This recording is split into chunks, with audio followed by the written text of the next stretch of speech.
Hi friends, இன்றைக்கி நம்ம பார்க்க போகிறது வந்துட்டு ஒரு ஹோட்டல் ஸ்டைல் சட்னி ரெசிபி தான் நம்ம பார்க்க போகிறோம். வாங்க எப்படி செய்கிறதுட்டு பார்க்கலாம்.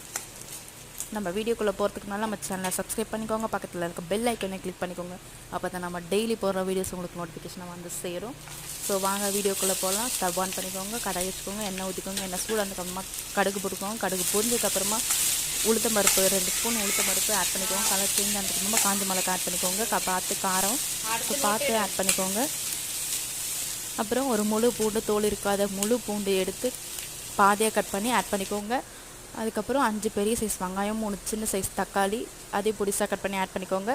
ஒரு பாதி கட்டு கொத்தமல்லி பொடிசாக கட் பண்ணி ஆட் பண்ணிக்கோங்க. உப்பு, சட்னிக்கு தேவையான அளவுக்கு உப்பு ஆட் பண்ணிவிட்டு நல்லா வதக்கிக்கோங்க. சின்ன நெல்லிக்காய் சைஸ் அளவுக்கு புளி ஆட் பண்ணிவிட்டு நல்லா வதக்கிட்டு நல்லா ஆற வச்சு அரைச்சி கொஞ்சம் குறகுறப்பாக அரைச்சிக்கோங்க. அரைச்சிட்டு தாளிச்சிக்கோங்க. ஸோ இதுதான் நம்ம இப்படி தான் செய்யணும். ஹோட்டல் ஸ்டைல் சட்னி ரெசிபின்னா இப்படி தான் இருக்கும். இது டேஸ்ட் வந்து சூப்பராக இருக்கும். அப்படியே ஹோட்டலில் சாப்பிட்ற மாதிரி இருக்கும். நம்ம இந்த புதினாவும் ஆட் பண்ணலாம், இந்த கொத்தமல்லியும் ஆட் பண்ணலாம். உங்களுக்கு எப்படி வேணுமோ எது இருக்குதோ இதை ஆட் பண்ணி அரைச்சிக்கோங்க. அப்போ தான் அது டேஸ்ட் வந்து பக்காவாக இருக்கும்.